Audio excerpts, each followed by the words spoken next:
Conocemos que no hay otro fuera de ti. Hebreos capítulo 11, versículo 6. El tema de hoy se titula el galardón. El galardón. ¿Lo tiene? Dice Hebreos capítulo 11, versículo 6. Pero sin fe es imposible agradar a Dios, pues es necesario que el que se acerca a Dios crea que le hay y que es galardonador de los que le buscan. Vamos a leerlo una vez más. Pero sin fe es imposible agradar a Dios, porque es necesario que el que se acerca a Dios crea que le hay y que es, ¿qué? Todos juntos, ¿qué es el Señor? ¿De quiénes? De los que le buscan. Amén. Vamos a orar una vez más. Padre, ponemos en tus manos este tiempo, Señor.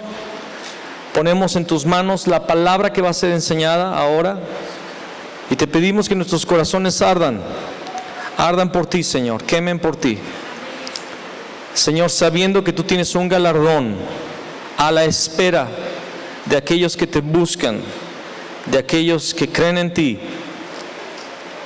Señor, incentiva, Señor, impulsa la vida de tus hijos en este lugar, para que entendamos que hay promesa, para que entendamos que hay galardón. En el nombre de Cristo Jesús. Amén y amén. Hay dos asuntos relacionados con la fe, y este versículo lo explica. El primero es: crea que le hay.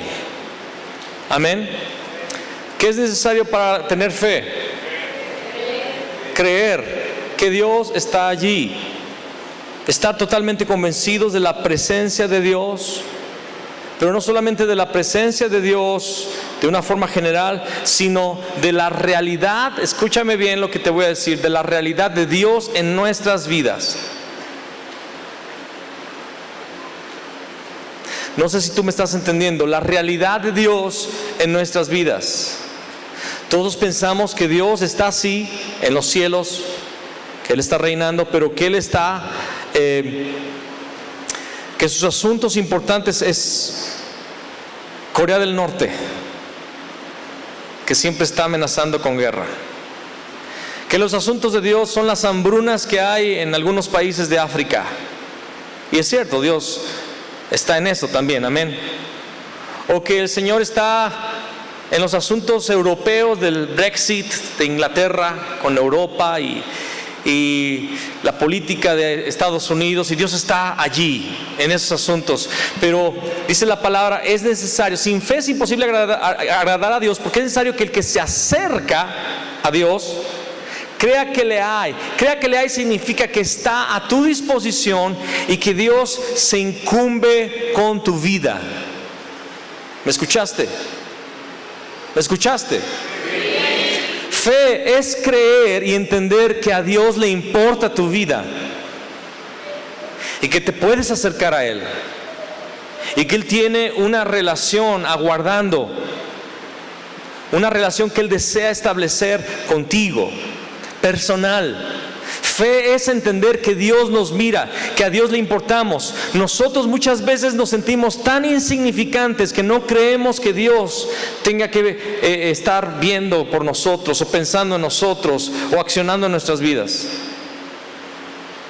Si le bajas un poquito al máster de esta voz que está queriéndose viciar. Gracias. Eso es fe. Crea que le hay. Es necesario que el que se acerca a Dios crea que le hay, que está a la disposición. Yo no sé si tú lo entiendas, pero si yo en este momento me voy debajo de las escaleras, me hinco y empiezo a hablar con el Señor, en ese momento Él está para mí y está para ti. Si en este momento tú te vas y te ocultas en algún lugar para cerrar tus ojos, sin necesidad de una persona súper especial, religiosa, o de una imagen o de alguna cosa, si tú le hablas y le invocas y le dices: Señor Jesús, aquí estoy, te necesito, ven a mi vida, Él está allí en ese momento a tu disposición. Eso es fe, creer que le hay, creer que Él está para ti y que es galardonador de los que le buscan. Y ese es un asunto que realmente estuvo dando vueltas en mi espíritu en esta semana.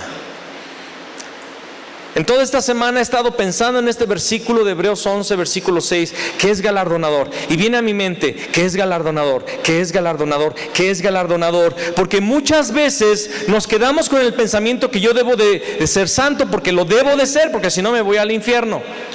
Ahora es una realidad que si tú no buscas la santidad no vas a ver a Dios. Eso es una realidad. Y es cierto que debemos obedecer porque Dios es rey. Y simplemente porque Él es rey debemos de obedecer. Pero hay un aspecto de la palabra y de la naturaleza de Dios que se nos pierde de vista. En lo personal a mí de repente se lo pierdo de vista. Y es que para tener fe necesito acercarme a Él creyendo que está para mí y que también que Él es galardonador de los que le buscan, que Él es un Padre bueno, que Él quiere lo mejor para mí y que está listo para bendecirme de varias maneras. Pocos amenes, creo que no les ha caído la revelación. Él es galardonador. Nadie puede trabajar con esmero, luchar con esmero o esforzarse con esmero si al final no recibirá una recompensa. Yo no imagino a nadie aquí que yo llegara a preguntarle: oye, ¿qué haces? No, yo trabajo 10 horas diarias, me esfuerzo, soy el primero en llegar y el último en salir y le echo muchas ganas y ahí estoy y al final de la semana, ¿qué pasa? ¿Cuánto ganas? No gano nada, lo hago nada más porque me gusta trabajar. Y mi familia se está muriendo de hambre y todo, pero yo voy a seguirle ahí porque lo que me gusta es trabajar. Trabajamos porque nos van a dar un salario, ¿verdad que sí? Y cuando hay aumento, creo que la mayoría trabaja un poco más y con más ganas. Cuando de repente te suben el salario o te ascienden, te promocionan en tu trabajo y aumenta la ganancia, como que tú empiezas a querer más a la empresa, ¿no? O cuando supe de un empresario chino que llevó a todos sus funcionarios a Disney World. Desde China se llevó a todos sus chinos a Disney World, pero eran como 30,000. Y les pagó hotel, les pagó entradas, les pagó comida, todo por varios días. ¿Tú crees que esos trabajadores no le están echando ganas en esa empresa? ¿Por qué? Porque hubo galardón. Si al final del año, ¿cómo se le llama a eso que se reparte entre todos? Si las utilidades, los aguinaldos son altos, ¿verdad? Tú regresas el próximo año a trabajar con más ganas y tú dices: mangos que me salgo de esta empresa, me tratan bien. Porque hay galardón. Dios es así. No es el Dios que está con el látigo, con ganas de que alguien desobedezca para darle un latigazo o un varazo. No es el Dios que está allí con su dedo huesudo listo ahí. Ojalá y ahorita Isaías se equivoque porque tengo ganas de darle un coscorrón. No, Él es un Padre bueno que quiere galardonar, que está esperando que nuestra obediencia, está esperando nuestra dependencia de Él para darnos el galardón. Él es bueno. Diga conmigo: Dios es bueno. Amén. Entonces, pero sin fe es imposible agradar a Dios. Y muchas veces no tenemos fe porque no creemos que está allí a nuestra disposición. Y no creemos que Él sea un Dios bueno que quiere galardonar. Y eso es falta de fe. Eso es una falsa fe. Dios está a mi disposición siempre. Y Dios está listo para galardonar a aquellos que le buscan. Así es que hay que buscar a nuestro Dios por lo que Él es, sabiendo que va a galardonar. Amén. No me malinterprete, no buscamos a Dios por sus bendiciones, buscamos a Dios porque es bueno, pero porque sabemos también que Él es galardonador. Amén. ¿Se entendió? Si usted lee este capítulo de Hebreos, va a ver el testimonio de los hombres de fe. Dice: por la fe entendemos haber sido creado el universo por el poder de su palabra, y las cosas que existen vinieron a ser de lo que no era, de lo que no existía. Y empieza a hablar de los hombres de fe. Habla de Abel, habla de Enoc, habla de Abraham, de Sara, de Moisés. Habla de varios otros, de Gedeón, de Jefté, de Barak, de Sansón. menciona a muchos hombres de la fe, pero dice, estos fueron hombres de fe y alcanzaron buen testimonio por su fe. ¿De qué nos está hablando? Fíjate, ¿qué fue lo que dice? ¿Qué es lo que dice de Abel? De Abel se menciona muy poquito, nada más que ofreció un sacrificio agradable a Dios, ¿verdad? Dice que él alcanzó testimonio de justicia. Alcanzó buen testimonio de justicia. Hablando de Enoc, dice que fue traspuesto para no ver muerte. Enoc no vio la muerte. Enoc está vivito y coleando. Enoc tenía una amistad tan profunda con Dios que dice la palabra que caminaba con Dios y le llevó Dios. Fue tan amigo de Dios que Dios le dijo, ya para qué te quedas allí, sígueme. Nada más cuidado en qué estrella pisas, porque algunas son resbalosas. Y caminó con Dios y le llevó Dios. Fue traspuesto. ¿Qué es traspuesto? Estaba en la tierra y pum, de repente se encuentra en el cielo. ¿No te gustaría que de repente estuvieras platicando con Dios en tu cuarto, en oraciones, que yo te amo, y de repente la presencia de Dios tan fuerte, y eso cada día, y de repente un día abrieras los ojos y estuvieras en el paraíso celestial? Tú dijeras, ¿qué pasó? Es que pues ya no quiero que se corte esta comunicación, quiero que te quedes aquí conmigo. Así le pasó a Enoc, fue traspuesto, ese fue su galardón. Y luego habla de Abraham, dice que él dejó Ur de los Caldeos porque esperaba la ciudad con fundamentos, la ciudad eterna, la ciudad celestial. Sara era una viejita, muy viejita, de 70 y pocos años. Bueno, cuando tuvo a su hijo tenía 80 años. ¿Cuántas mujeres de 80 años han dado a luz últimamente por aquí? 80 años. Aparte de ser viejita, era estéril. Pero ella esperaba el galardón, una promesa, y era que ella iba a concebir. Y a la edad más o menos de 80 años tuvo a su bebé y le puso por nombre Isaac, que significa risa, porque cuando ella tuvo a su hijo se rió, no creyendo, diciendo, ¿cómo es posible? Estoy embarazada. Imagínense el día que llegó con Abraham y riéndose, que está dando patadas, que el niño, ¿qué? Estoy embarazada. Y se reía de alegría, de gozo, como Dios había cumplido la promesa. Sara tuvo a su hijo. Yo no sé si tú lo crees, pero yo lo creo. Está la palabra, yo lo creo.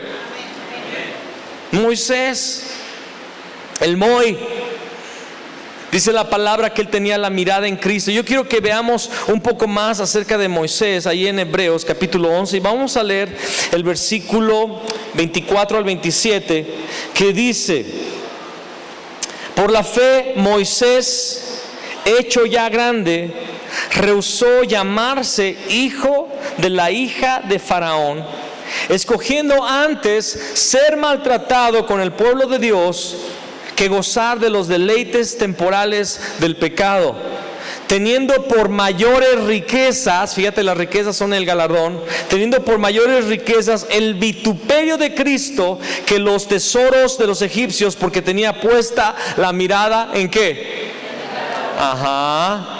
Moisés estaba caminando con la mirada puesta en el galardón. Por la fe dejó a Egipto, no temiendo la ira del rey, porque se sostuvo como viendo al invisible. Él tenía la mirada puesta ¿en qué? En el galardón. ¿Pero cuál era el galardón? Dice que era el vituperio de Cristo. Moisés miraba hacia el futuro y sabía que vendría el Cristo. Y si tú analizas el capítulo 11 de Hebreos, todos los hombres de fe vieron a Cristo. Abel, cuando sacrificó el cordero, veía al Cristo muriendo por nuestros pecados. Enoc, en el libro de Judas, se habla que él vio la segunda venida de Cristo ya. No vio la primera, vio la segunda, porque vio que venía para reinar con sus ángeles.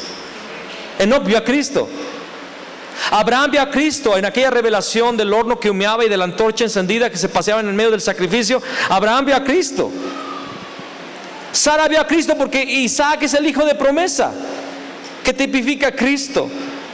Moisés vio a Cristo. Dice que él menospreció ser llamado hijo de la hija de Faraón. ¿Qué significa esto? Para los que no entienden el lenguaje, cuando no tenía Faraón un primogénito, si tenía una hija, la hija heredaba el trono. Pero como era mujer y no podía reinar, tenía que reinar entonces el hijo de la hija. Entonces Moisés era hijo de la hija. Significa que era el próximo Faraón. Y Moisés dijo: Faraón, mangos, eso es nada comparado con Cristo. Y dice la palabra que se sostuvo como viendo al invisible y prefirió ser un pastor de ovejas en Madián que estar gozando de los deleites temporales del pecado. Él puso sus ojos, dice la palabra, porque tenía puesta la mirada en el galardón. Te pregunto en esta mañana, ¿tú tienes la mirada puesta en qué? En las cosas terrenales. Yo quiero decirte que Dios tiene galardones terrenales, pero esos son los menos importantes. Esos no son los que trascienden. Esos no son en los que Dios está, su incumbencia no está en eso solamente. Dios tiene un galardón celestial y eterno. Hebreos 12:2 dice allí: puestos los ojos en ¿quién? En Jesús. ¿Puestos los ojos en quién? ¿Quién es Jesús según Hebreos 12:2? El autor y consumador de la fe. Entonces, si Moisés tenía puesta la mirada en el galardón, y si dice Hebreos 11 versículo 6 que es galardonador de los que le buscan, ¿quién es el galardón? Es una persona. Es Jesús, Cristo Jesús, Jesús el Cristo. Él es nuestro galardón. Llegar a tenerlo, llegar a abrazarlo, llegar a amarlo, llegar a ser la novia del Cordero, llegar a manifestar su vida en nosotros. Ese es el galardón. Pocos amenes, nada más de mi esposa. Gracias a Dios por mi esposa. Cuando dice amén, ya lo estoy haciendo, estoy predicando bien. Cuando no dice nada, ¿qué estaré diciendo que no apoya a la mujer? Él es galardonador de los que le buscan, puesto los ojos en Jesús, el autor y consumador de la fe, el cual, por el gozo puesto delante de él, sufrió la cruz, menospreciando el oprobio, y se sentó a la diestra del trono de Dios. Amén. Mira lo que dice segunda de Pedro. Apenas estoy calentando motores, hermanos. Este ni siquiera es el tema, es la introducción. Segunda de Pedro capítulo 1 versículo 3 y 4 dice: como todas las cosas que pertenecen a la vida y a la piedad nos han sido dadas por su divino poder, mediante el conocimiento de aquel que nos llamó por su gloria y excelencia, por medio de las cuales nos ha dado preciosas y grandísimas promesas, para que por ellas llegaseis a ser participantes de la naturaleza divina. ¿Qué es la naturaleza divina? Llegar a ser como Cristo. Amén. Para que por medio de ellas llegaseis a ser participantes de la naturaleza divina, habiendo huido de la corrupción que hay en el mundo a causa de la concupiscencia. ¿Qué es lo que Dios nos ha dado? Según Pedro, preciosas y qué. Atrás nunca responden, como que ustedes piensan que están en otro espacio VIP, donde no se responden, donde no se habla, donde nada. A ver los de atrás, ¿qué nos ha dado el Señor? Eso, están con vida. Amén. ¿Para qué nos ha dado esas preciosas y grandísimas promesas, los hermanos de atrás? ¿Para que lleguemos a qué? A ser participantes de su naturaleza divina, habiendo huido de la corrupción, de la concupiscencia del mundo. Ahora quiero que vayamos a 1 de Corintios capítulo 9 versículo 24 al 27. 1 de Corintios capítulo 9 versículo 24 al 27. Dice la palabra del Señor: ¿no sabéis que los que corren en el estadio, ¿y de qué está hablando Pablo? De los Juegos Olímpicos, que ya eran famosos mundialmente en aquella época. y está hablando de esa carrera. ¿No sabéis que los que corren en el estadio, todos a la verdad corren, pero uno solo se lleva el premio? Corred de tal manera que lo obtengáis. ¿Qué significa correr de tal manera que lo obtengáis? Mira, hermano, yo no sé si tú sepas de los entrenamientos de las personas que corren un maratón, pero un maratonista o alguien que corre los 100, los 200, los 300, 400, los relevos, el de 5 kilómetros, esas carreras, todos ellos para empezar buscan un entrenador. Amén. Y el Señor nos dejó a su Espíritu Santo como entrenador, como maestro, como guía. Y todos ellos se abstienen de las fiestas para dormir temprano, se abstienen del alcohol o de cualquier vicio como el cigarro o otras cosas, se abstienen de esas cosas. Tienen que vigilar mucho qué tipo de medicamentos toman, porque pueden en el dopaje dar positivo y ser expulsados, ¿verdad?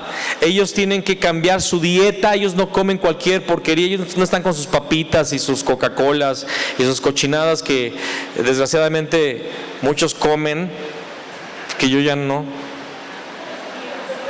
Pues me diste ayer, pero yo no quería, me dio Coca un poco. Aquí mi esposa dijo, mentiroso.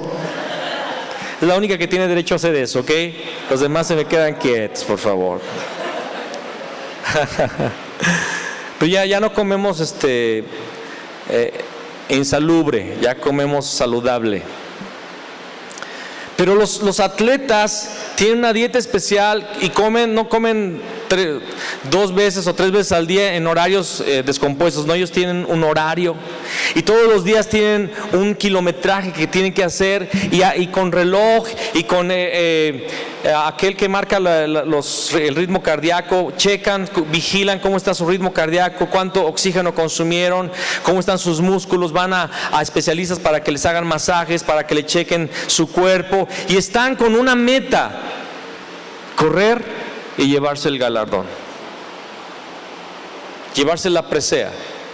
Y dice Pablo, ¿no sabéis que los que corren en el estadio, todos a la verdad corren, pero uno solo se lleva el premio? En los Olímpicos no llegan a ver ¿cuántos participaron? No, pues participaron en esta carrera 66 personas de 66 naciones. Pues todos se van a llevar una medalla por participación.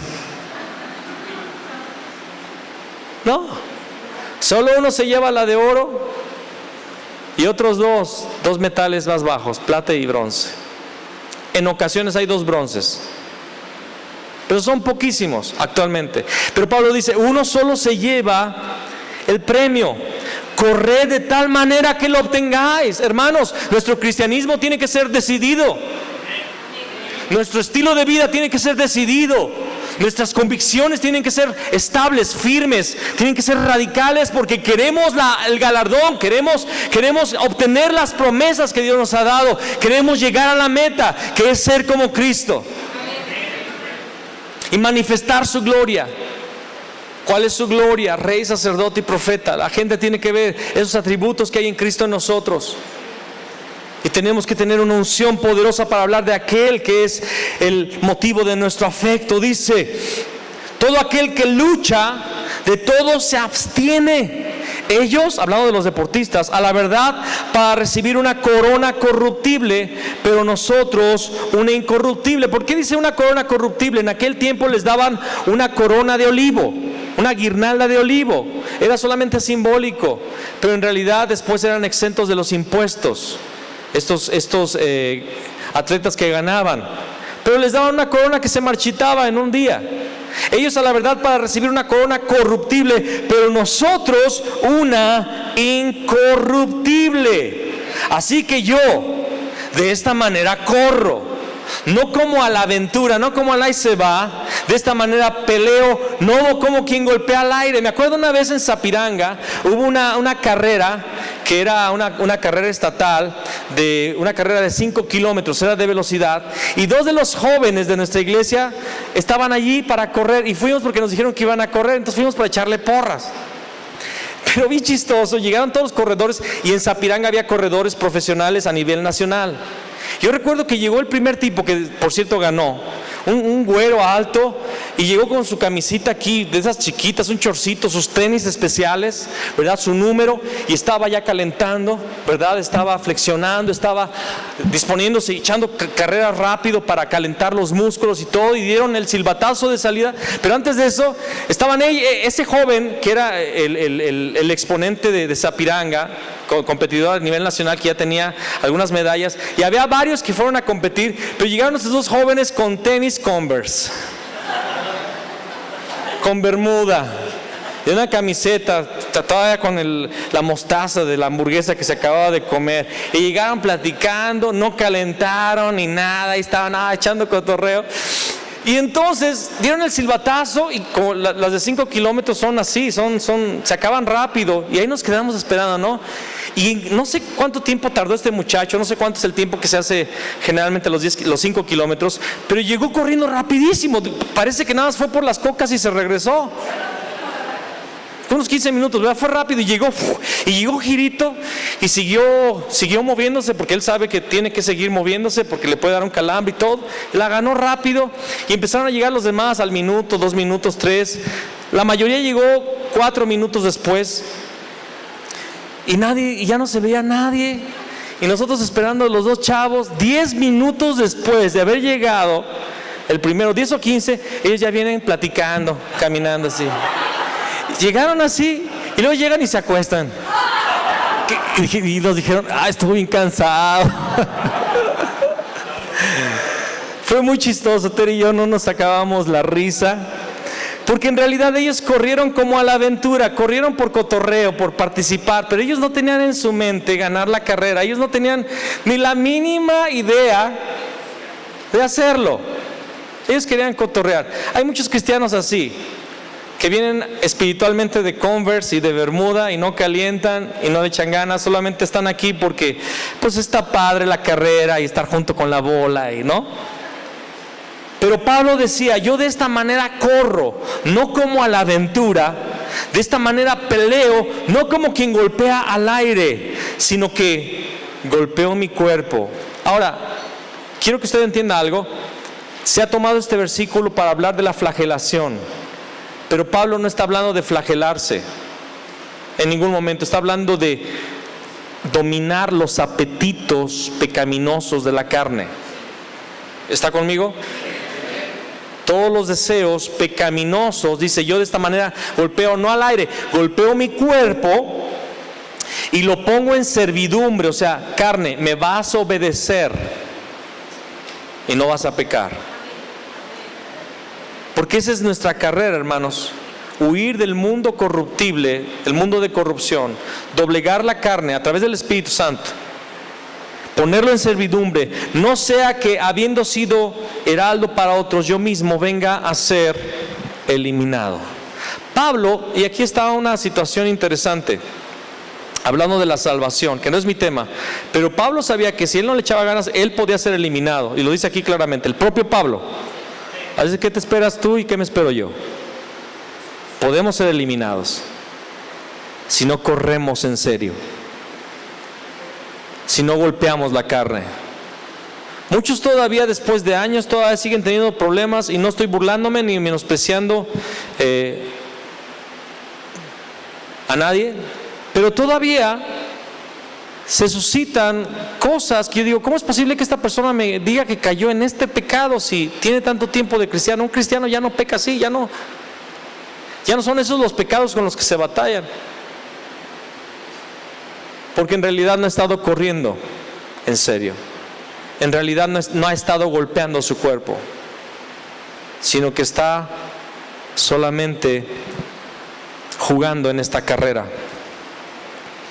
Dice Pablo, no sea que habiendo sido heraldo significa anunciador, portavoz, no siendo que habiendo sido yo un heraldo para otros, yo mismo venga a ser eliminado. Ahora, debemos de correr por el galardón, no por miedo a ser eliminados.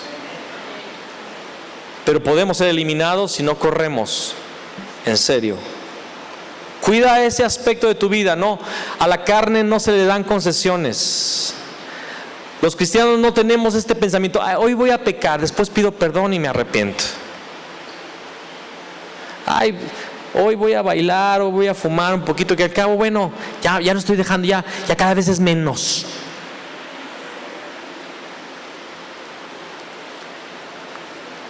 Ya voy a dejar de tomar, ya es menos. Antes era diario, ahora es nada más cada 6 días por semana. Ya hay un día que descanso, el domingo cuando voy a la iglesia. Todos rojos aquí, todos morados. ¿Qué? Ahora sí vamos a empezar el tema. Vamos a 1 Samuel 17. 1 Samuel 17. Vamos a leer primero del versículo 1 al 3. Los filisteos se juntaron sus ejércitos para la guerra y se congregaron en Soco, que es de Judá, y acamparon entre Soco y Aseca en Efes Damín. También Saúl y los hombres de Israel se juntaron y acamparon en el valle de Ela y se pusieron en orden de batalla contra los filisteos. Y los filisteos estaban sobre un monte a un lado e Israel estaba sobre otro monte al otro lado y el valle entre ellos. En este momento de la historia de Israel hay una incursión enemiga a Israel. Los filisteos eran no nada más un grupo de personas, eran diferentes pueblos alrededor de Israel con diferentes deidades. Y eran los pueblos que Israel había expulsado de esas tierras por mandato del Señor. Y en el tiempo de Saúl está Israel ya gobernando sobre esta tierra que antes era llamada Canaán para Abraham. Y Saúl es el primer rey de Israel. Y en ese momento los filisteos entran a un territorio de Israel que es de Judá. Ese territorio es en Soco, Aseca, que es una región en Efes Damín. Y se ponen en una montaña los filisteos, y enfrente en otra montaña se pone Saúl con todos los ejércitos del pueblo de Israel. Y dice la palabra en el versículo 3: y los filisteos estaban sobre un monte a un lado e Israel estaba sobre otro monte al otro lado y el valle entre ellos. ¿Qué es lo que había entre los dos ejércitos? Un valle. Siempre hay un valle en nuestra vida. Siempre hay valles en nuestra vida. Los valles son lugares que no son fáciles. Son lugares decisivos, lugares donde vamos a llegar a la decisión. Los montes son los lugares de la presencia de Dios. Metafóricamente la palabra siempre usa el monte para hablar de un lugar donde Dios está. Eran los lugares que Dios mandó que se sacrificara. De hecho, Sión es un monte. Y dice la palabra que debe de alabar al Señor y de levantarse y regocijarse la hija de Sión, que es la iglesia. Amén. Los lugares altos es cuando tenemos estabilidad espiritual, cuando estamos en la presencia de Dios, gozando de las bendiciones de Dios, cuando todo va bien. Pero los valles son los lugares bajos, difíciles, donde encontraremos guerra y se nos presentarán gigantes. Pero la palabra dice en el Salmo, no lo busques, el Salmo 84, versos 5 al 7, dice: bienaventurado el hombre que tiene en ti sus fuerzas, en cuyo corazón están tus caminos, atravesando el valle de lágrimas, lo cambian en fuente. Cuando la lluvia llena los estanques, irán de poder en poder, verán a Dios en Sión. ¿Cuántos quieren llegar a Sión? Tienes que atravesar primero por el valle. Y es un valle de lágrimas. Es un valle de dificultades. Hay guerra en ese valle. Para atravesarlo hay un campamento filisteo que te está desafiando, que va a mandar a su paladín a asustarte. Pero dice la palabra: bienaventurado el hombre, y ese hombre es aquel que convierte el valle de lágrimas en fuentes. Ese tipo de personas irán de poder en poder, verán a Dios en Sión. Ese es el galardón. Puestos los ojos en Jesús, el autor y consumador de la fe. Del otro lado del valle está Cristo. Y Él te está diciendo: pasa el valle, vence al gigante, vence al enemigo.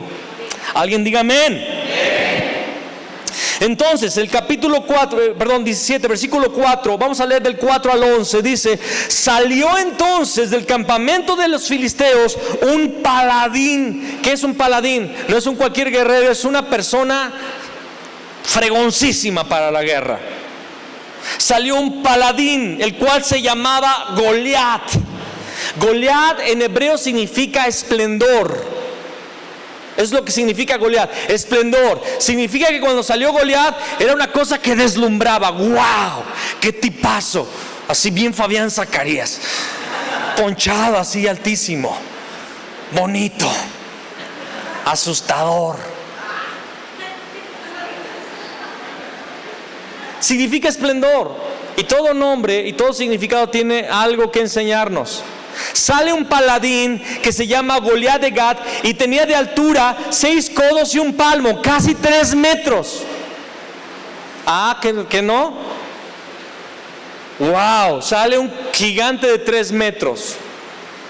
Yo mido 1.79, 72, ya le quiero poner 7 más, ¿verdad? Yo mido 1.72. Imagínense a alguien de 3 metros. Ni con el dedo alcanzo a marcar 3 metros. Bueno, así como estoy con el tapanco tal vez, ¿no? Un poquito más todavía. De ese tamaño estaba el tipo. Imagínenselo por favor un momento. Tenía de altura 6 codos y un palmo, y traía un casco de bronce en su cabeza, y llevaba una cota de malla, y el peso de la cota era de 5,000 ciclos de bronce. ¿Sabes cuánto pesaba? 50 kilos su coraza. A ver, voy a poner un ejemplo. ¿Quién pesa 50 kilos? Te vas a subir en Tere y Tere va a tratar de pelear contigo encima. Solo la cota de malla pesaba 50 kilos. Y dice: sobre sus piernas traía grebas de bronce y jabalina de bronce entre sus hombros. Traía protectores en sus piernas de bronce. Dice: el asta de su lanza era como un rodillo de telar. Las lanzas eran de madera, pero esta lanza no era delgadita. Era como dice aquí, un rodillo de telar. Estaba gigante, era un palote. Y la punta de su lanza, dice, y tenía el hierro de su lanza 600 ciclos de hierro. 7 kilos pesaba la pura punta de la lanza. 7 kilitos. Yo levanto 8 en mis mancuernas y no me la acabo. Pues eso era la pura punta de hierro de su lanza. Dice: e iba su escudero delante de él. Claro, necesitaba un escudero porque había alguien que tenía que estarle llevando las armas y el escudo también. Y se paró y dio voces a los escuadrones de Israel. Ahora imagínense la voz de este cuate, no como la mía, que está bien aguda, medio aguda.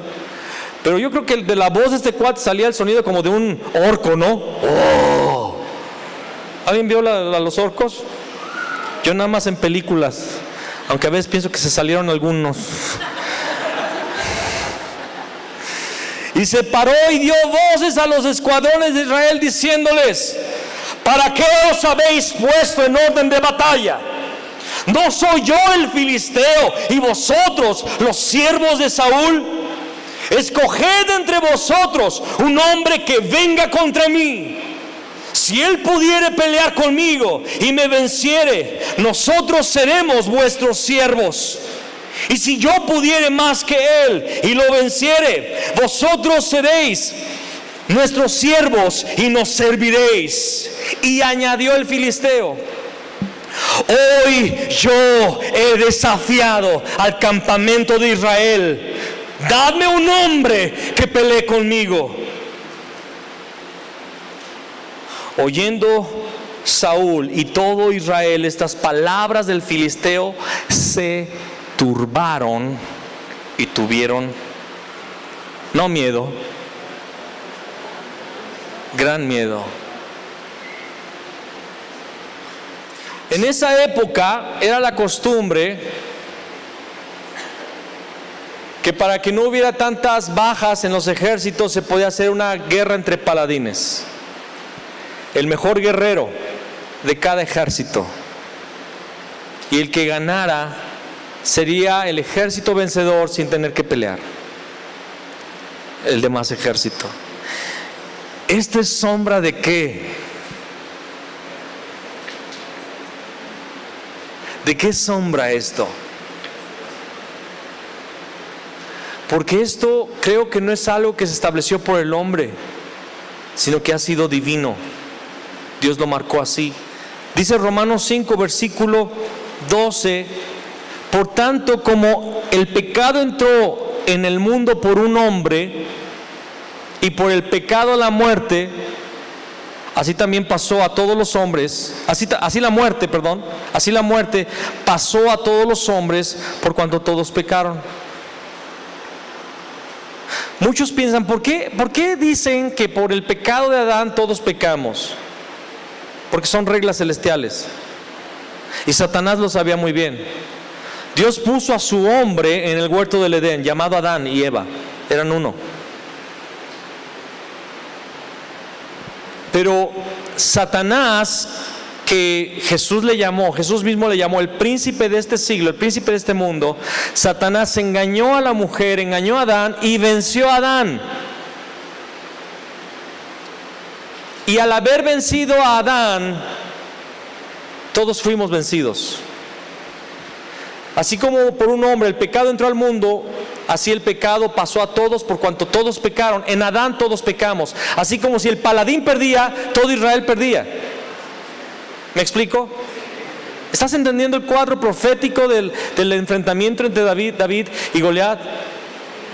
Pero dice el versículo 19, y eso es lo que vamos a ver: porque así como por la descendencia de un hombre los muchos fueron constituidos pecadores, así también por la obediencia de uno los muchos serán considerados justos.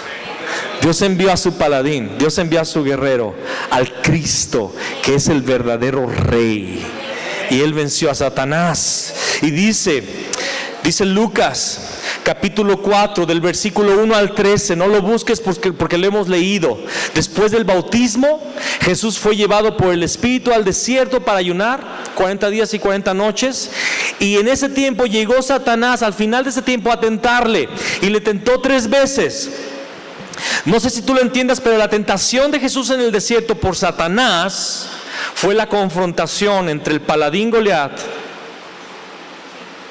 y Jesús el Cristo, que es del linaje de David, por cierto.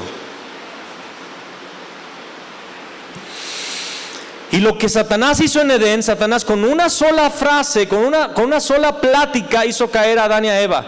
Pero con Jesús lo intentó 3 veces. Convierte las piedras en pan. No solo de pan vivirá el hombre. Lo llevó a un monte muy alto. Te voy a dar todos los reinos si me adoras. Al Señor tu Dios adorarás y a Él solo servirás. No lo pudo hacer. Luego lo llevó al pináculo del templo. Échate de aquí, y la palabra dice en Salmo 91: a sus ángeles mandará para que tu pie no tropieces sobre piedra. No, escrito está: no tentarás al Señor tu Dios. Y le dijo: vete, Satanás. Lo venció y se fue. Desde el desierto Jesús venció a Satanás. Entonces, regresando a 1 Samuel, estamos viendo ¿qué? Estamos viendo una confrontación entre el poder de las tinieblas y el poder del reino de Dios. Es sombra de Satanás y Cristo. Cuando veas a David, tú tienes que ver a Jesús. Cuando veas a Goliat, tienes que ver a Satanás, que sí es muy asustador. Tienen los medios de comunicación, tienen su mano a los reyes de la tierra, a los gobernantes de la tierra. Satanás está manejando toda la agenda global, lésbica, homosexual, pedofílica, creo que se dice así. Hoy en día lo que los derechos humanos hacen en general es defender a los perversos, cuando deberían defender a las personas que son lastimadas o lesadas.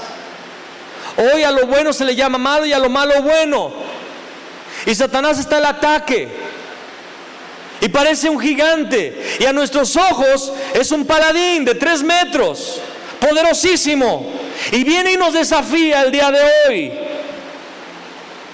Goliat gritó: hoy he desafiado al campamento de Israel. Pero yo quiero que entiendas que cuando él dijo al campamento de Israel, Israel significa he desafiado al príncipe de Dios.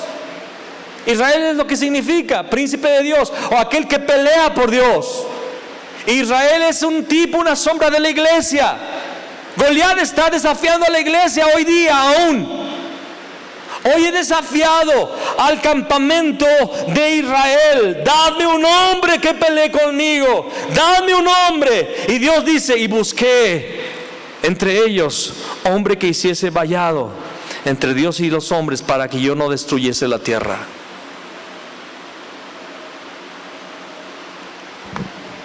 Y dice el versículo, bueno, ya leímos que Saúl y su ejército se turban y tienen mucho miedo.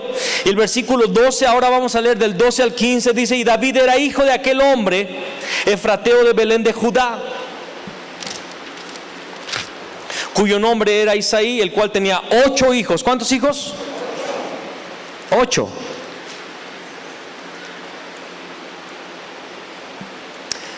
Y en el tiempo de Saúl, este hombre, Isaí, era viejo y de gran edad entre los hombres. El papá de David era muy viejito y David era el más chiquito.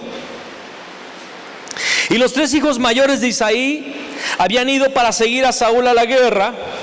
Y los nombres de sus 3 hijos que habían ido a la guerra eran Eliab, el primogénito; el segundo Abinadab; y el tercero Sama. Y David era ¿quién? El menor. Siguieron pues los 3 mayores a Saúl. ¿Quiénes fueron a la guerra?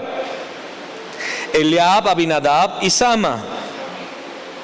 Pero David había ido y vuelto, dejando a Saúl para apacentar las ovejas de su padre en Belén. Venía pues aquel filisteo por la mañana y por la tarde, y así lo hizo durante 40 días. Más de un mes. Y todos los días este filisteo por la mañana y por la tarde gritaba la misma afrenta: hoy desafío al campamento de Israel, denme un paladín, el que venza va a ser el vencedor. Mándenme un paladín. Estoy desafiando al ejército de Israel por la mañana y por la tarde, día tras día, 40 días. ¿Y sabes qué? No había respuesta de Israel.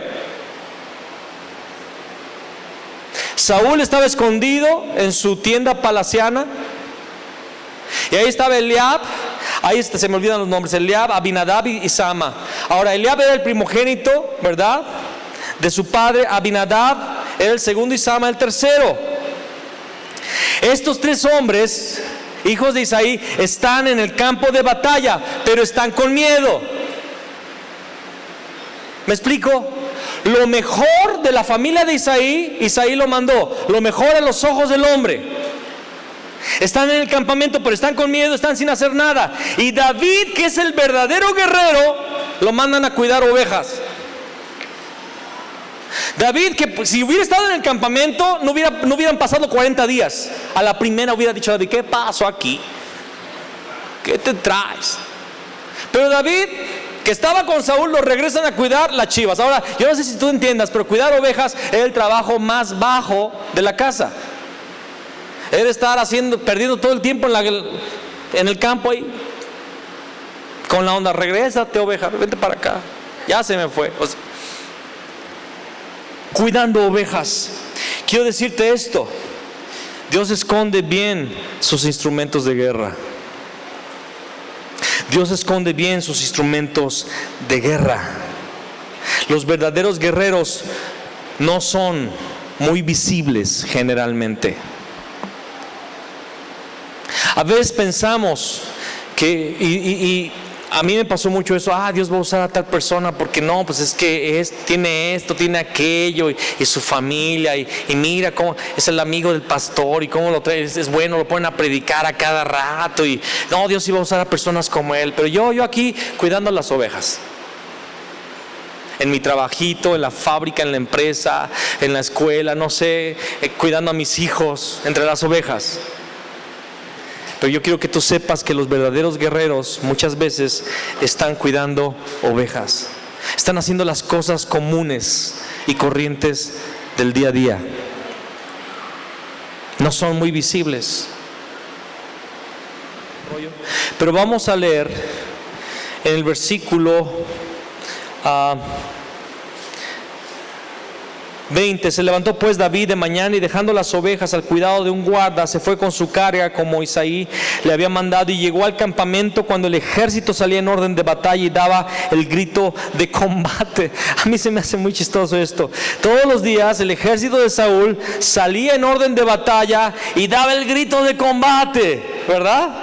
Todos los días. A ver, Saúl, vamos a hacer lo de todos los días. Gritos de batalla. ¡Ah! Y salió el gigante. Déjenme un paladín. Y nadie decía nada. Todos se regresaban. Israel, que veían a aquel hombre, huían de su presencia y tenían gran temor. Y cada uno de los de Israel decía: ¿no habéis visto a aquel hombre que ha salido? Él se adelanta para provocar a Israel. Al que le venciere, el rey, escucha lo que pasó aquí, el rey le enriquecerá con grandes riquezas y le dará su hija y eximirá de tributos a la casa de su padre en Israel. Entonces habló David a los que estaban junto a él diciendo: ¿qué harán al hombre que venciere al filisteo?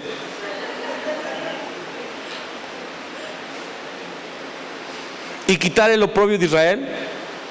Porque ¿quién es este filisteo incircunciso para que provoque a los escuadrones del Dios viviente? Amén. Lo que quiero hacerte ver es que David se enteró del galardón. No sé si tú lo ves conmigo. David se enteró del galardón. Aparte de que le molestó lo que dijo el filisteo, le molestó gravemente porque él amaba a Dios.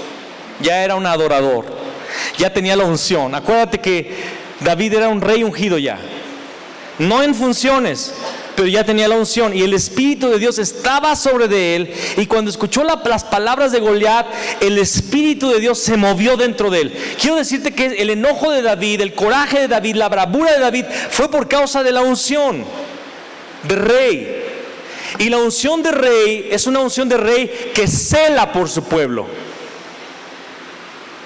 que se enoja cuando alguien está atacando a su pueblo, que se enoja cuando alguien está desafiando al pueblo. Y el espíritu de rey, la unción de rey, es una unción de protección. Y él se enoja por las palabras de este filisteo, pero también se entera de que hay riquezas, que la hija del rey está lista para irse con el más valiente, y que a la casa de su padre la van a eximir de los tributos. Y mira lo que pasa en ese momento en el versículo 27. Y el pueblo le respondió las mismas palabras diciendo: así se hará al hombre que le venciere. Y oyéndole hablar Eliab, su hermano mayor, con aquellos hombres, se encendió en ira contra David y le dijo: ¿para qué has descendido acá? ¿A quién has dejado aquellas pocas ovejas en el desierto? Yo conozco tu soberbia y la malicia de tu corazón. Aquí están los religiosos. Aquí están los cristianos que te dicen: ay, sí, ese primer amor, que quién sabe qué hay, con su Biblia para todos lados y evangelizando. Espérate a que pasen 7 años como conmigo y vas a ver cómo vas a estar aquí al rato. Se te va a pasar, estás emocionado. Yendo todos los días a los turnos en la mañana y en la noche. Eso es para los principiantes. Yo que soy espiritual no voy durante la semana porque lloro en mi casa. Diga ouch si no va a decir amén. Ahí están los Eliabes queriendo quitar ese espíritu de guerra de David. Yo conozco, mira cómo lo cataloga. Fíjate, Dios dice de David: un hombre conforme al corazón de Dios. A David se le llama el dulce cantor de Israel. ¿Y Eliab cómo le llama? ¿Cómo le llama? Le dice, no lo encuentro, soberbio y de corazón malicioso. Soberbio y de corazón malicioso. Pero ¿cuál es la actitud de David? Se agüita, se achicopala y dice: no, está bien, carnal, pues ahí te traje el queso y los panes, ya me voy. No, ¿qué le dice David? ¿Qué he hecho yo ahora? O sea, como que ya lo traían finto, ¿verdad? Todos sus hermanos traían el menor. ¿Qué hice? Ahora yo, como dicen, ¿no? ¿Y ahora yo qué? Fabián. ¿Y ahora yo qué? Isaías. ¿Y ahora qué, ma? ¿No es esto mero hablar? David le está diciendo, no eres puro hablador. Hay hablador. Y apartándose de él hacia otros, preguntó de igual manera, y le dio el pueblo las mismas respuestas que antes. David se aparta de los que lo quieren desanimar, que fue un punto de la semana pasada. Aléjate de los murmuradores, aléjate de los querellosos, aléjate de los que se quejan, aléjate de los que te quieren detener, aléjate de los que hablan mal de ti. Y créele a los que están de parte del Señor, júntate con los que tienen el mismo espíritu. Amén. Daniel se juntó con sus 3 amigos porque eran del mismo espíritu y se juntaban para orar por los asuntos difíciles que tenían que enfrentar. Amén. Júntate con la gente de coraje, de valor, de principios espirituales. No te juntes con los ociosos, no te juntes con los que no leen la Biblia, no te juntes con los que no oran, no te juntes con los que nada más andan soltando el último chisme en la iglesia. No te juntes con esos. Son los Eliabes, los Amas de la vida.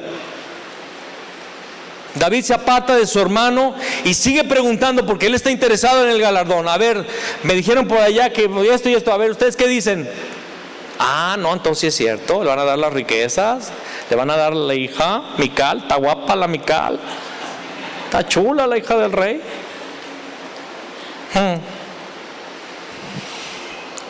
Y entonces de tanto que preguntó, dice, y fueron oídas las palabras que David había dicho y las refirieron delante de Saúl y él lo hizo venir. Saúl ya lo conocía porque tocaba el arpa, ¿se acuerdan? Y dijo David a Saúl, ay, qué cosas, qué padre, ¿no? Ahí está el pastor de ovejas con el rey. No se agüite, mi rey, no se asuste, no chille. A ver, échelos aquí. Ya, rey. Y Saúl, ya, mi rey.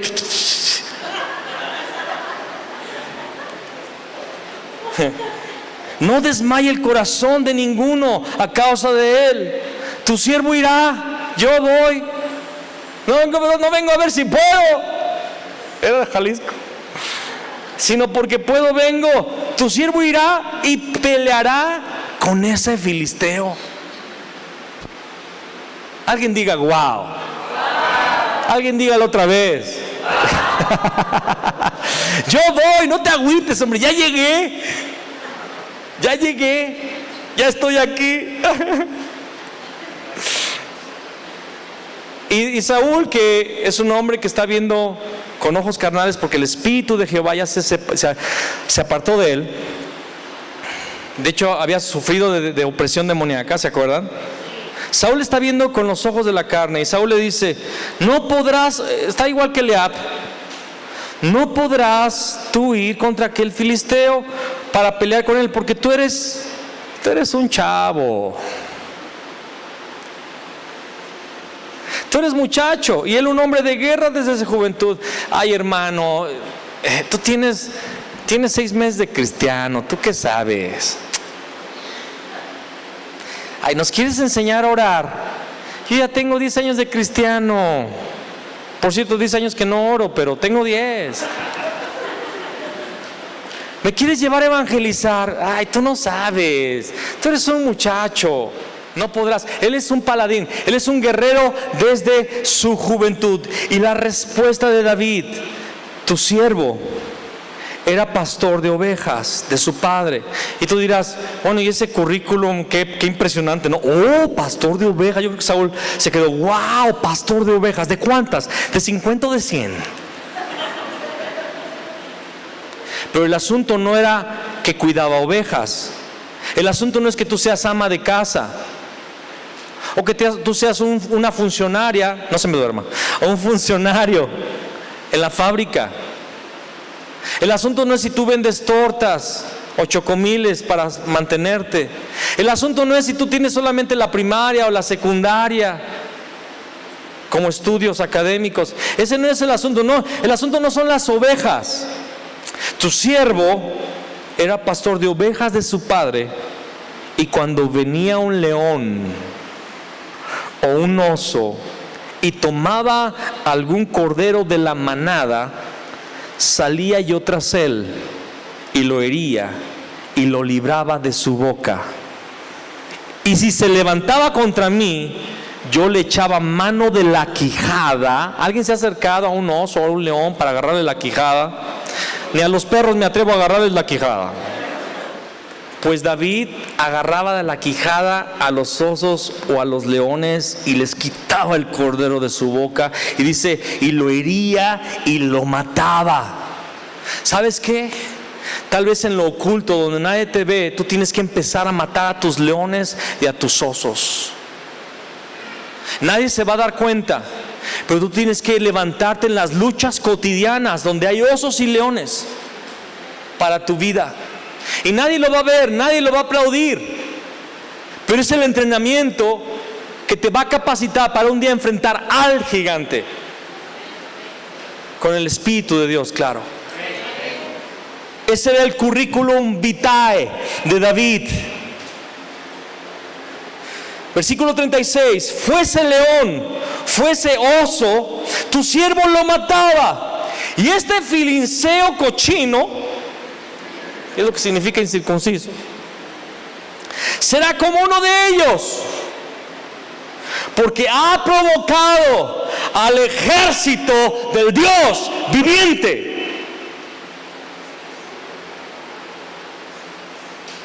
Cuando Goliat desafiaba a Israel, ¿qué era lo que les decía? Hey, ustedes, siervos de Saúl, ¿verdad? Quiero que entiendas que los gigantes hacen que tu visión cambie de lo celestial a lo terrenal. Los gigantes te fuerzan, te llevan a mirar hacia abajo. Ustedes son siervos de Saúl. Pero David sabía que el asunto no era Saúl. El asunto es que él había desafiado a los escuadrones del Dios viviente. El gigante se había metido con Dios. Y David sabía que el que se mete con Dios pierde, chiras pelas. Como decíamos en las canicas, chiras pelas. Se acabó. Ha desafiado a los escuadrones del Dios viviente. Añadió David, Jehová que me ha librado de las garras del león y de las garras del oso, él también me librará de la mano de este filisteo. Y dijo Saúl a David, ve y Jehová esté contigo. David sabía que su enfrentamiento con los osos y con los leones y su victoria había sido porque Dios le había dado la victoria. Y él dijo, el Señor también me va a proteger de ese filisteo. Él me va a dar la victoria. ¿Cuántos creen eso? Que el Señor te va a dar la victoria. No es por tus méritos, no es por tu fuerza, es por su Espíritu que tú vas a ver gigantes caer en tu vida. El Salmo dice, los perseguí, los atravesé, bajo mis pies cayeron y no se van a volver a levantar. Dios no nos ha dado espíritu de cobardía, sino de poder, de amor y de dominio propio. Y es importante que tú empieces a guerrear desde hoy contra tus osos y leones. No sé si tu oso, si tu león sea algún pecado que te enfrenta todos los días, una autoestima baja, falta de visión, falta de propósito, cero sueños que seguir en tu vida. Son los leones y los osos que tú tienes que destruir en tu vida. Amén. Wow. Mira lo que dice el versículo 38 y dice, y Saúl vistió a David con sus ropas y puso sobre su cabeza un casco de bronce y le armó de coraza. Y ciñó David su espada sobre sus vestidos y probó a andar porque nunca había hecho la prueba. Y dijo David a Saúl, yo no puedo andar con esto porque nunca lo practiqué. Y David echó de sí aquellas cosas. Y tomó su cayado en su mano y escogió 5 piedras lisas del arroyo y las puso en el saco pastoril, en el zurrón que traía, y tomó su honda en su mano y se fue hacia el filisteo.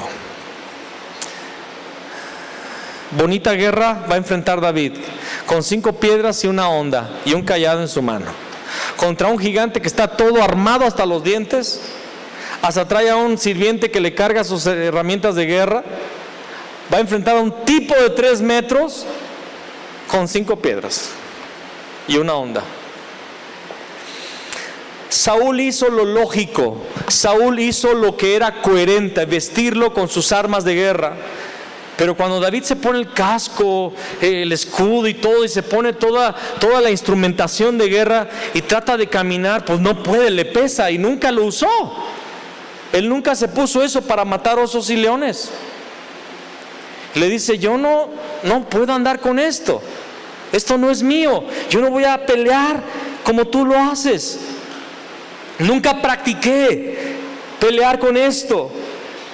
Y esto, hay un principio que arroja, aquí es arrojado un principio que quiero que tú le escuches. No tenemos que ser como nadie más. No tienes que pensar que para servir a Dios y cumplir tu propósito tienes que un día predicar en este púlpito como lo hace el pastor Fabián, o dirigir la alabanza, o hacer las cosas como Arturo, Osvaldo, otros hombres de Dios lo hacen. No pienses que tienes que ser como alguien más. No trates de imitar. Bueno, imita la fe, como lo dice Pablo. La fe la puedes imitar, pero no trates de ser alguien más, o no te minimices, no pienses menos de ti porque no eres igual a alguien más. Mi esposa, y con el permiso de mi esposa platico esto, por mucho tiempo ella deseó ser como era una amiga cristiana de ella, porque esa amiga era muy sanguínea, muy elocuente, muy amiguera, muy despierta, muy vivaz, y mi esposa era tímida. Mi esposa era callada. En un grupo grande de personas, ella se sentía como que asustada por tener que hablar con las personas. Y ella decía: yo quisiera ser como fulana, si yo fuera como ella. Pero hoy, ¿qué tal? Hasta da miedo la chiquita. Porque Dios a todos nos ha dado nuestras 5 piedras y nuestra honda, con lo cual somos los mejores. Los mejores. En donde tú estás, yo no sé qué es lo que tú haces, a qué te dedicas. Si no te dedicas a nada, dedícate también, ¿verdad? No, trabajo en los vagones de México. No, eso no.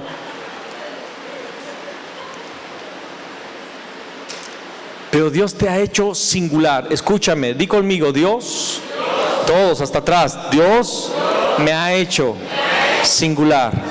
Soy, dilo, soy especial. Repite conmigo: no tengo que imitar a nadie. No tenemos que ser como nadie más. Dios nos ha dotado a cada uno de nosotros con lo necesario para vencer. Amén. Entonces toma 5 piedras lisas del arroyo. Y versículo 41: y el filisteo venía andando y acercándose a David y su escudero delante de él. Y cuando el filisteo miró y vio a David, le tuvo en poco, porque era muchacho, estaba joven, y rubio, era pelirrojo, y de hermoso parecer, estaba bonito. Yo creo que cuando David salió a la guerra, ahí viene el paladín, Goliat, ya vente, ya mandaron a uno por fin después de 40 días.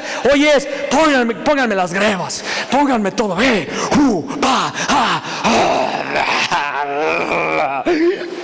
y sale un conejito.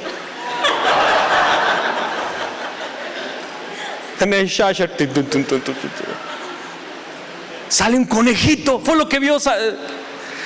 Goliat había enfrentado a otros guerreros grandotes, y este chavo está joven, está güero y está bonito, y viene sin protecciones, viene con un palo de pastor, una honda, y un saquito con un Hello Kitty como botón. Que le había hecho su mamá, porque David era bien hombre, pero su mamá, ya ven las mamás, llévate esto, me dijo, ponte este suéter rosa porque hace frío. Ahí va el niño, todo relamido así. ¿Se imaginan a David con sus lentes de fondo de botella así? Todo relamido, con su Hello Kitty aquí. Y Goliat le tuvo en poco. Y dijo el filisteo a David, ¿soy yo perro para que vengas a mí con palos? Y maldijo a David por sus dioses. Dijo luego el filisteo a David, ven a mí, ven chiquito, ven, y daré tu carne a las aves del cielo y a las bestias del campo. Entonces dijo David al filisteo, tú vienes a mí con espada y lanza y jabalina, vienes armado hasta los dientes, mas yo vengo a ti en el nombre de Jehová de los ejércitos, el Dios de los escuadrones de Israel, a quien tú has provocado. Y sabemos que su nombre, que es Jehová, Él constituyó un nombre que es sobre todo nombre, para que en el nombre de Jesús se doble toda rodilla. Vamos en el nombre de Jesús, el Cristo, con la unción de Rey que hay en el Cristo. Hey, tú vienes a mí armado hasta los dientes. Satanás tiene todas las armas de esta tierra, de este mundo, pero nosotros tenemos armas espirituales, porque las armas de nuestra milicia no son carnales, sino poderosas en Dios para la destrucción de fortalezas, dice Corintios. Derribando todo argumento y toda altivez que se levanta contra el conocimiento de Cristo. Nuestras armas son espirituales y son poderosas. Una palabra del cielo destruye al enemigo en un segundo. Yo vengo a ti en el nombre de Jehová de los ejércitos, el Dios de los escuadrones de Israel, a quien tú has provocado. Jehová te entregará hoy en mi mano, y yo te venceré y te cortaré la cabeza. Y daré hoy los cuerpos de los filisteos a las aves del cielo y a las bestias de la tierra, y toda la tierra sabrá que hay Dios en Israel. Y sabrá toda esta congregación que Jehová no salva con espada y con lanza, porque de Jehová es la batalla y Él os entregará en nuestras manos. El punto que sigue es: David tenía una visión divina, una visión celestial. Por causa de la unción de rey que él tenía sobre su cabeza, por causa de la unción que había sido derramada por el profeta Samuel, él no veía las cosas desde una perspectiva terrena. Él no veía si tenía deudas que tenía que pagar el lunes al banco y no tenía dinero. Él no veía su condición emocional o física o su preparación intelectual. Él sabía que él iba a enfrentar al gigante de parte de un hombre que es sobre todos los nombres, el Dios que midió los mares en el palmo de su mano y con la otra mano extendió los cielos como una cortina. Él venía en ese nombre. Y si le vas a dar un aplauso, dáselo bien, por favor. David estaba emocionado porque él ya había visto el final de esa historia en su espíritu. Él ya veía la cabeza de ese gigante en su mano, porque él tenía una perspectiva espiritual distinta, como Caleb allí en Parán. Él dijo: subamos. Él y Josué dijeron: subamos y los comeremos como a pan. Su amparo se ha ido y el Señor los ha entregado en nuestras manos. Caleb ya veía la victoria. Y mantuvo Caleb esa perspectiva 45 años más. Y cuando entró, lo hizo. Quiero que entiendas que esto se logra, esta perspectiva se logra caminando con Cristo. Mientras tú no busques al Señor diariamente, tu perspectiva va a ser de: yo no puedo, yo no la hago. Vas a ser el chutalatas de toda la vida. Es que nadie me quiere, todos me aborrecen, todo el mundo me echa carreta, el pastor nada más me exhorta.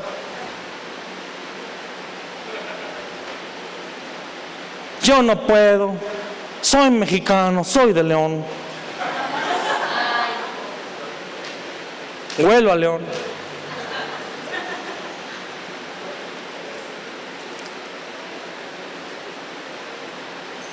Mira, Goliat, tú vienes a mí bien preparado para matarme, pero yo vengo a ti en un poder que tú no conoces. Tú ni sabes con quién te metiste. No sabes con quién te metiste. Y hoy voy a dar tus carnes y la de tus ejércitos a las aves del cielo. Y mi gente va a saber que Dios no gana estas peleas con espada o lanza o jabalina, sino que del Señor es la guerra.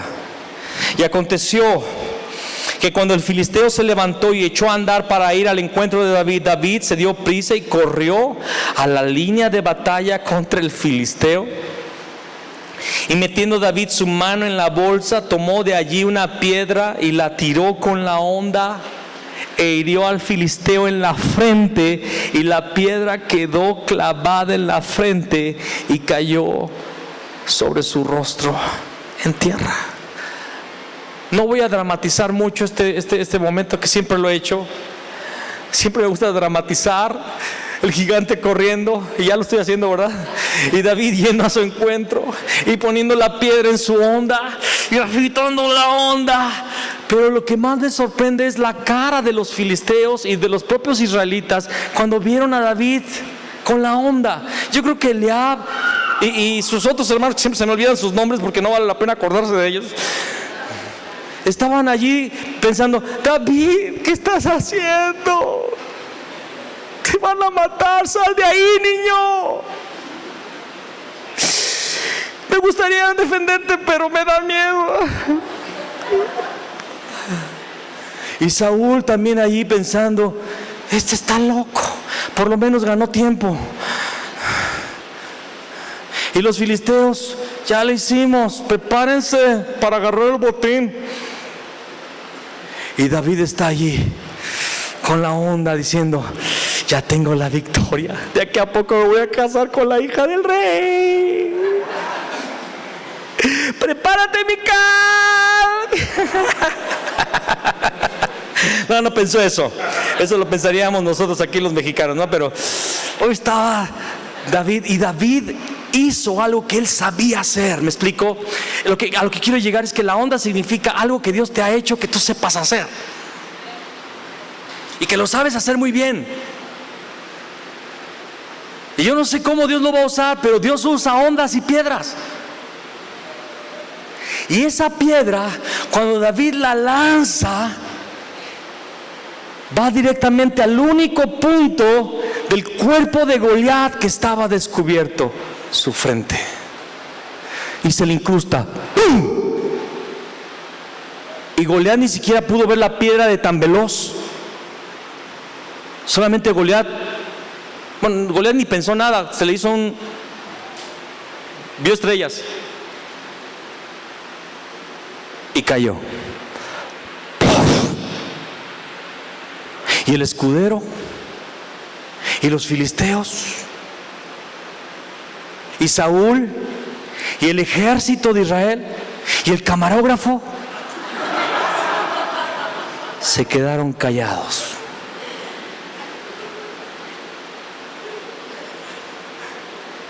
Y de repente alguien gritó: ¡ah! Y todos: ¡ah! Y se hizo un estruendo, y todo el ejército de Israel, como hormigas, corriendo hacia el campo de batalla. Y los filisteos: ¡córrele! Si eso hizo ese chaparrito, ¿qué no harán los que tienen espadas? David corre hacia el filisteo y con su propia espada le corta la cabeza y lo toma en sus manos y lo levanta, y Dios le da una grande victoria a su pueblo ungido. Gloria a Dios. Gloria a Dios. Gloria a Dios.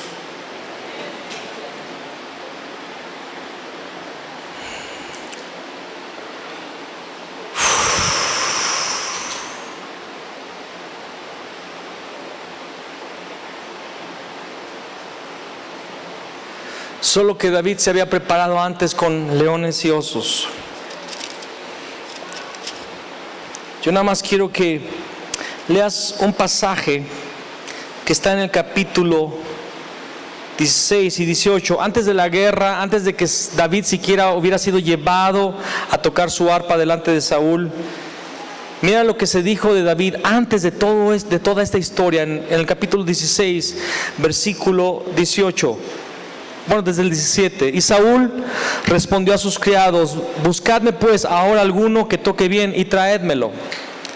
Entonces uno de los criados respondió diciendo: he aquí, yo he visto a un hijo de Isaí de Belén, que sabe tocar, y es valiente y vigoroso, y hombre de guerra, prudente en sus palabras, y hermoso, y Jehová está con él.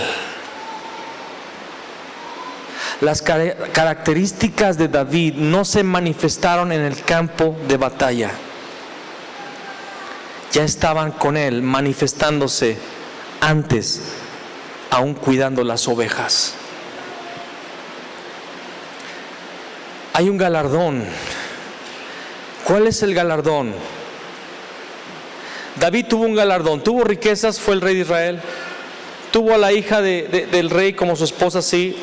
La casa de su padre fue exenta de impuestos, claro. Ese fue el galardón terrenal, ¿verdad que sí? Pero ese no fue el galardón más especial. El galardón en la vida de David fue que David manifestó la vida del Cristo en su época, defendiendo a una nación como Jesús lo haría por su pueblo en la cruz. El galardón de David fue que fue un héroe de la fe y que llegó a ser el padre genealógico de Jesús. Jesús se va a sentar en el trono de David, no se va a sentar en el trono de Saúl o en el trono de Salomón o en el trono de Usías o de algún otro rey, Ezequías, reyes de Israel, no. Jesús dice: yo me voy a sentar en el trono de David. Jesús dice en Apocalipsis, último capítulo: yo soy el linaje y la raíz de David. David llegó a manifestar la vida de Cristo. Y el galardón, mis amados hermanos, es llegar a manifestar la vida de Cristo en esta tierra. Llegar a ser como Él es. Manifestar no solamente su carácter, sino su unción. Su unción de rey, cuando tenemos que pelear contra gigantes. Su unción de sacerdote, porque somos intercesores y personas que median entre Dios en intercesión, claro, a través de Cristo, claro.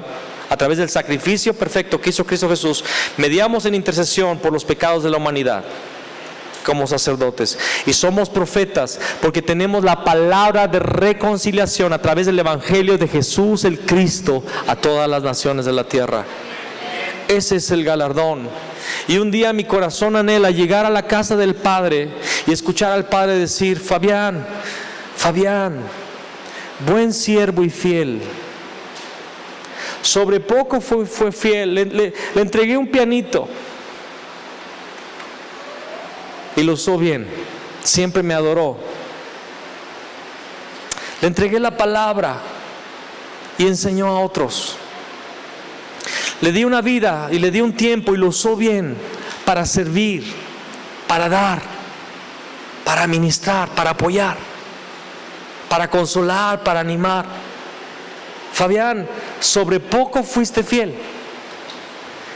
En realidad, lo que Dios nos ha dado puede ser considerado poco a nuestros ojos, pero sobre poco has sido fiel, sobre mucho te pondré, es lo importante.